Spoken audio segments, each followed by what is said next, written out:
So I'm here. We've probably opened up a portal to hell or something. We have two Sams here. We got Sam Bam Colton of Faster Pussycat, currently you're in Atlanta, right, with Dorothy? I am, and we're playing this place called the Masquerade tonight. And guess what the room is called that we're playing? It's What hell. is? Oh, all right. So Well, I thought we did we have something. we've opened the portal. We did it. So how's this run of shows been going so far? It's been going great. It's been really really fun. The shows have been really really great. A bunch of people coming out, and the band is really really fun to play with. So it's been a great time. Have you guys been? Is this the first tour since the pandemic for Dorothy, or no? Have you guys done stuff? With Dorothy, we've done some like fly dates and stuff here and there, but this Okay. is the first tour with her since the pandemic. But I also got I kind of joined with her right as the pandemic started. So we kind of met right before the pandemic, and then the apocalypse happened, and Yeah. uh, yeah. But we did some fly dates, and now we're here touring. So the last date on this run is May 27th. Then are you just hopping right into rehearsals for the Sonic Slam tour? Basically, yeah, yeah. I get home from this. The last show of like the run is May 19th, and then I'll be home for a couple days. I guess have to rehearse with Pussycat, and then we have that one show in Napa a week Yeah. later with Dorothy. So I'm kind of juggling right now, figuring out how I'm going to start the Pussycat tour, but also how I'm going to finish the Dorothy thing. And yeah, so So but how it's fun. long do rehearsals normally last for a tour of, Sonic Slam's kind of size? It kind of depends for everybody. For Dorothy, we did quite a bit of rehearsing. We did like 5 days, I think, 5 days of rehearsal, like 8 hours a day. Not like we were playing the songs in there for 8 hours a day, but there was plenty of other stuff to be working on. Like we were working on the gear and like kind of the tones and all this different stuff. With Pussycat, we're kind of like we'd probably do like one or two, probably two. Like if I was there, we'd probably be getting in the room, just the four of us minus Tammy. We'd get in a room a few times, um, and then we'd get in a room with Tammy. But I think we'll probably just do one or two rehearsals. Yeah, I mean, I would say. you guys just had the cruise too, so that was good to kind of, get at least two dates in there that you could try some stuff out, see what works, see what doesn't. Yeah, and we did a lot of rehearsing with Ronnie, the new guitar player, before the first show. So I think it should be all right. We'll probably run through the set first time and maybe have to tweak a thing or two, and then we'll probably be fine. It's rock and roll. Yes, it is. So you mentioned Ronnie. I was actually going to ask about, was it tough to build up that chemistry? Because Christian left last year and then Ronnie came in. Was it tough to build that up, or was that kind of you guys clicked pretty instantly? Oh, we clicked pretty instantly. It was Ronnie had been friends with the rest of the guys in the band, and I knew him as well. Just not I didn't know him as well as everyone else because he had toured opening for Pussycat a few times, and but it was really really great. We started talking about the parts and the songs and everything, and then when we got into actually rehearsing it, it's like, oh, this is really cool. And yeah, and Christian was always awesome to me. We had a great time together, and but yeah, with Ronnie, he kind of brings some extra energy, which is awesome. So it's not kind of just me. Oh, sorry. It's not kind of just me jumping around up there, and yeah, and he plays Les Pauls and Marshalls, and that's what Faster Pussycat is: Les Pauls and Marshalls, Good. So or something that sounds like a Marshall. something similar, yeah. So we were talking about obviously you jumping straight into rehearsals. Is it difficult for you to make sure that everything you have going on doesn't clash with each other? So this is kind of I'm just kind of navigating that currently. So before I was kind of just had to balance Faster Pussycat and Budderside, and that was fine. And so now I'm trying to balance the three bands. So far it's working out. I'm not sure how long it's going to work out, but for right now, it's working out. So I'm very grateful. So do you have a thing like one is kind of takes precedent over the other, and then you plan the other tours around, one of them? It kind of depends, but I don't really want to talk about that because I don't want Yeah, anybody to get mad yeah. at me. I don't want to make anybody mad. That's fair enough, yeah. Because I mean, there's some people who, they have like a main band and then a bunch of side gigs, but all your bands are pretty much on the same tier. It's not like, you're in like Bon Jovi and then, you got other stuff going on. They're all around the same. So it seems like it would be tough to put one over the other if you want to dedicate all that time. Yeah, a little bit. I mean, there's other not as fun adult things that come Yeah, into obviously. to play, with certain gigs. So, that kind of aspect is important sometimes too. But no, right now it's just I'm really just thankful to be able to do the multiple things because Yeah. it keeps things interesting and they're all a bit different and uh, you know, get to work with a bunch of people that I really, really like. So it's cool.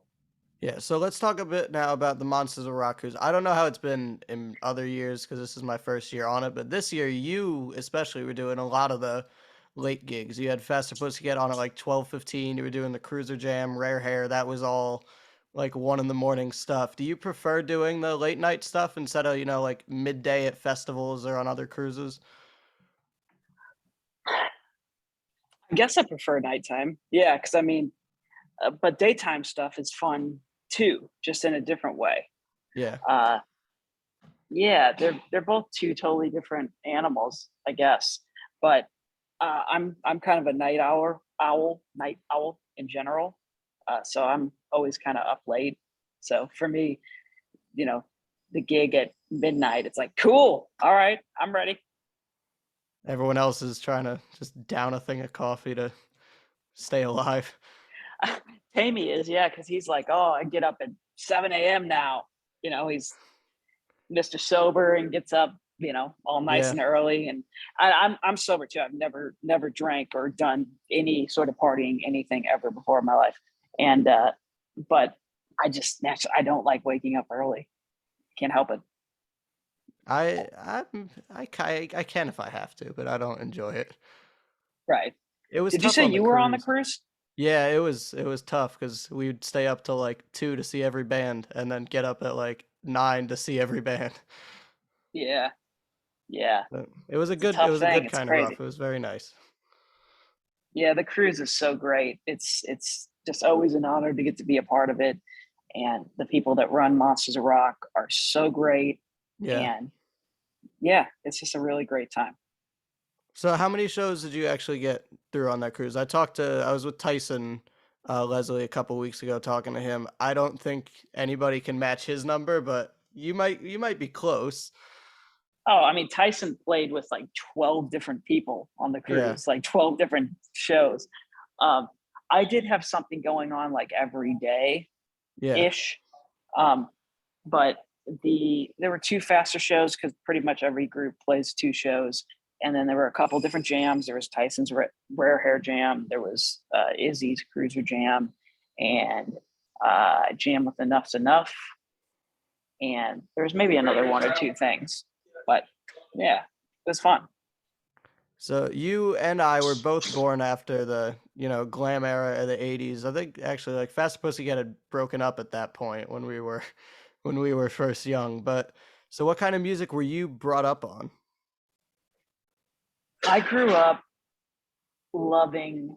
I'm from St. Louis, Missouri, so in St. Louis, I started playing guitar when I was 10, and there were still kind of two main rock radio stations. There's one that played all the classic rock stuff and one that played all what was called, what was alternative, which back then in like 2005 to 2007, there's bands like Three Days Grace and Seether and Shinedown and Papa Roach and All American Rejects and all that kind of stuff. So that's what I got into. And later down the line, kind of got into bands like Judas Priest and Iron Maiden and Dio stuff and various Ozzy Osbourne things, his solo work and Black Sabbath, and really got into that kind of music. when I was like 15 or 16.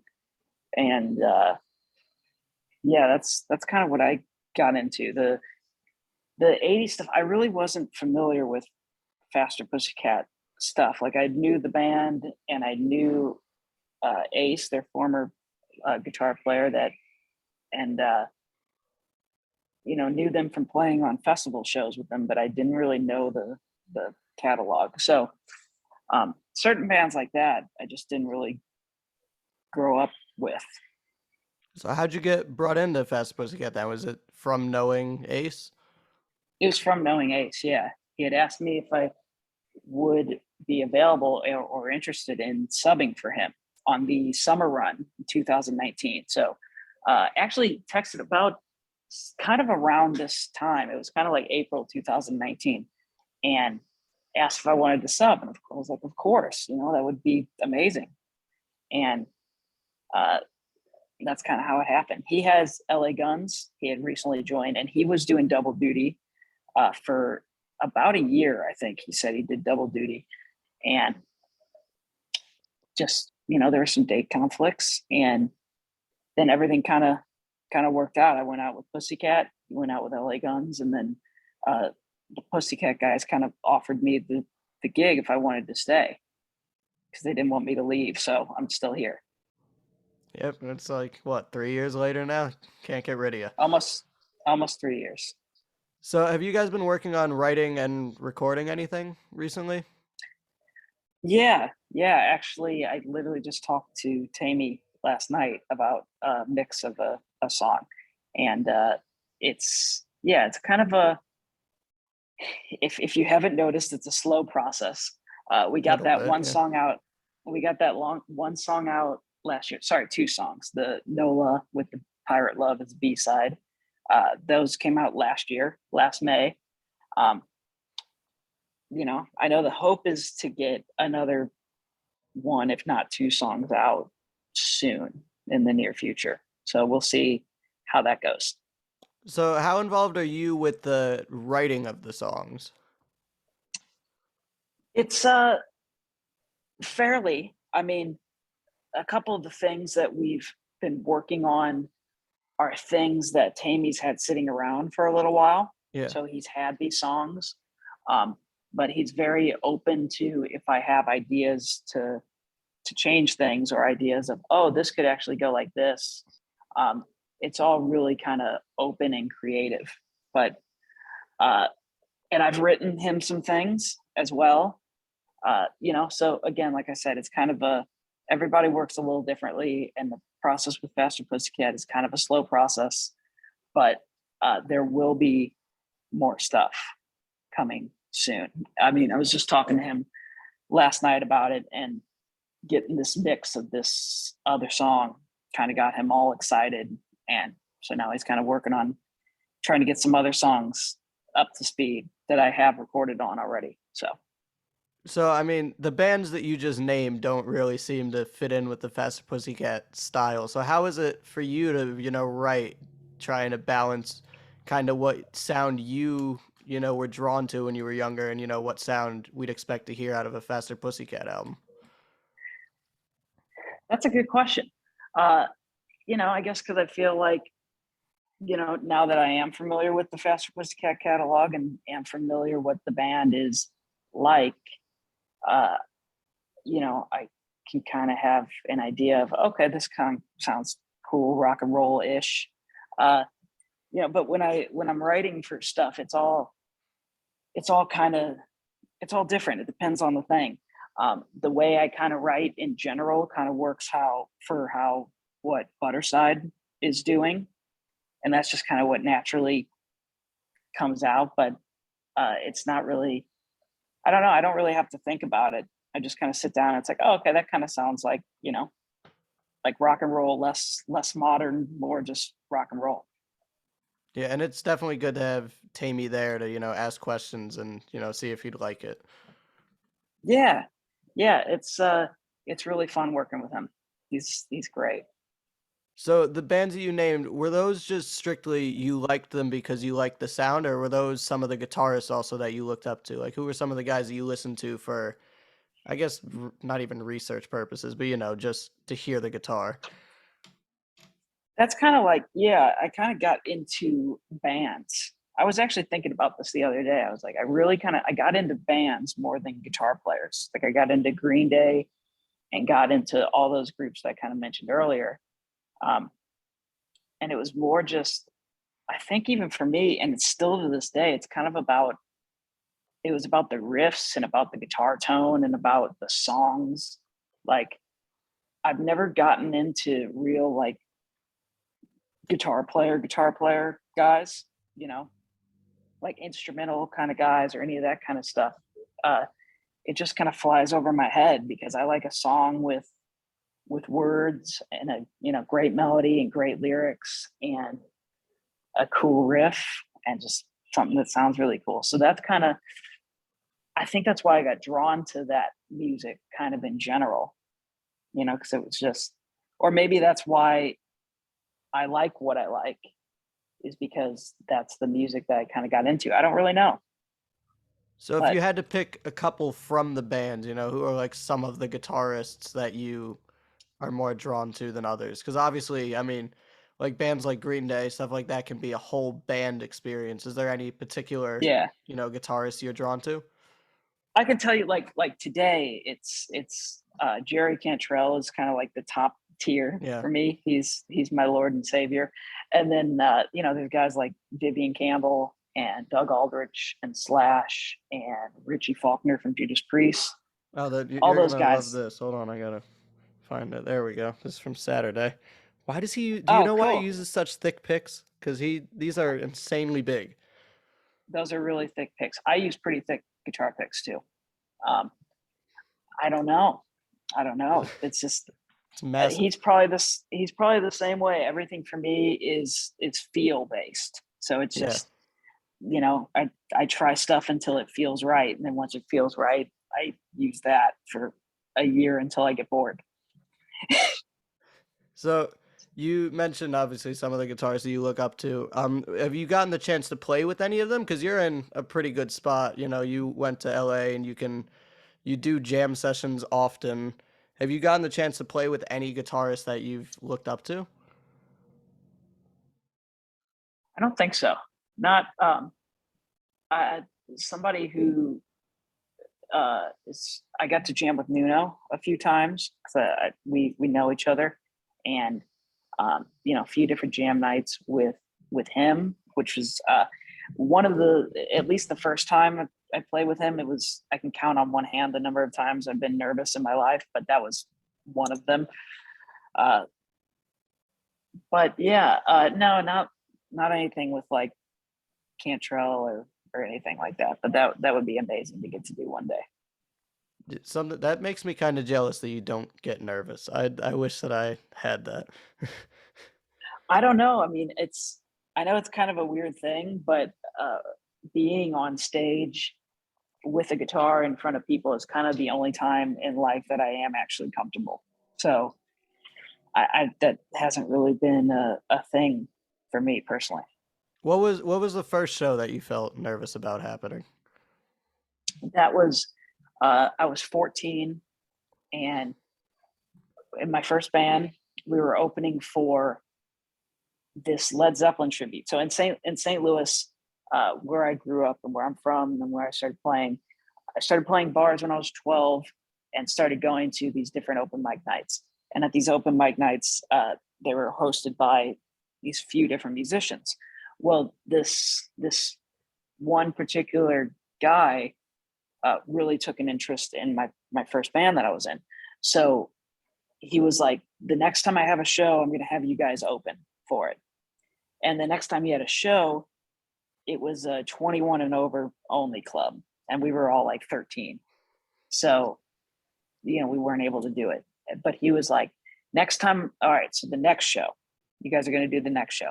And he kept his word, which is, a weird thing that doesn't happen very often. Yeah. He kept his word. And the next show was his Led Zeppelin tribute at this arena called Family Arena, where they would hand out, and they still kind of do this.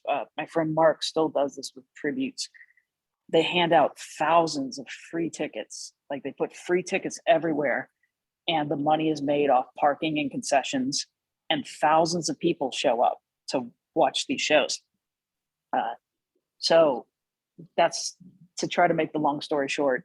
My first band was opening for that Led Zeppelin tribute when I was 14, and I was at an arena in front of 10,000 people. That's And that horrifying. was, no, it wasn't horrifying, but it was, To me, that's horrifying. it was just, that was the first time I was like, oh shoot, I think I feel a little nervous. But then it was fine. I mean, that's a great thing to have if your job is to play in front of people. That's, I mean, I don't, again, I've never done drugs, so I don't really know what that's like for people, but I don't think there could be a greater high than playing music in front of people, in front of a room like that. And now fast forward to this year, which is 2022, and I'm about to be 27, so it's 13 years later. Faster Pussycat, we're actually playing that same arena on tour with Kiefer and LA Guns. That's awesome. On the summer tour. So you gonna get nervous this time, or no? You're past it. Nah, I don't think so. I mean, it's not free this time. Everybody's paying their good money to get in to see you guys. So I gotta ask more about that bit. Like at 14, were you playing originals or covers? We were doing a combination of both, actually. Yeah. So we were doing some covers, some originals. So when did you start songwriting then? How old were you when you started that? I guess technically it'd be like 13, like 13-ish. Yeah. And I would always kind of voice memo riffs. And then still to this day, nothing changes, because I'll just start riffing and I'll put the voice memo on. And then if I find something that I like, I'll start demoing it on Pro Tools.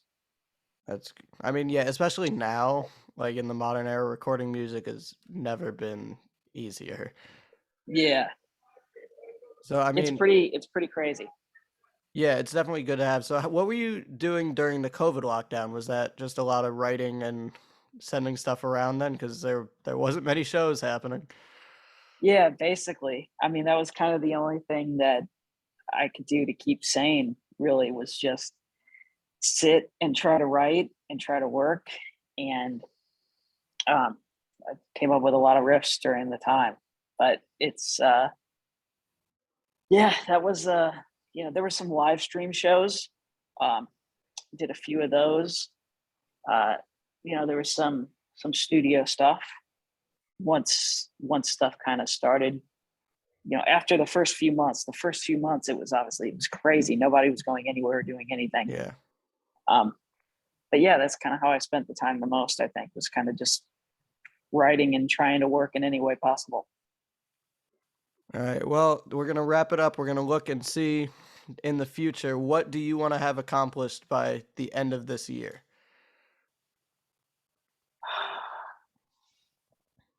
Gosh, that's a hard question.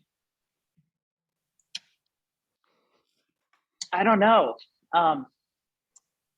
The goal is always just kind of just to, be able to just keep going and, try to, I don't know. I mean, you don't have time to do much other than the shows you have planned. You got a lot of tours going on already. Yeah, I guess the goal for the rest of the year is just to try to still be able to balance all three groups and, hopefully have kind of a record done with Budderside. Budderside, we're getting pretty close to having an album done. We have 8 songs, and then when I get back from the tours, we're supposed to go do 4 more. So then we'll have a full 12-song record. Hopefully more stuff with Pussycat.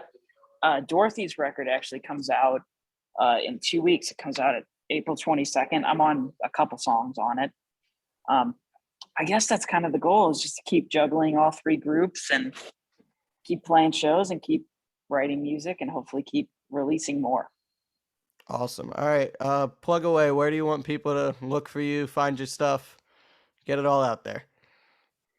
On all social media, it's at Sam Bam Koltun. So SAMBAM, and my last name is spelled KOLTUN. So that's everywhere. So Instagram, Facebook, Twitter, even though I don't know how to use Twitter, but I'm on there. Uh, and then all the I just bands retweet are, stuff. That's all I do. yeah. I just have it shared from my Instagram, I guess. Yeah. The bands are Faster Pussycat. Faster Pussycat's on everything. Dorothy is on everything. Budderside is spelled Budderside. And if you spell it correctly, you won't find anything else. Check out our new music because I'm very proud of that stuff. And yeah, I think those are the plugs.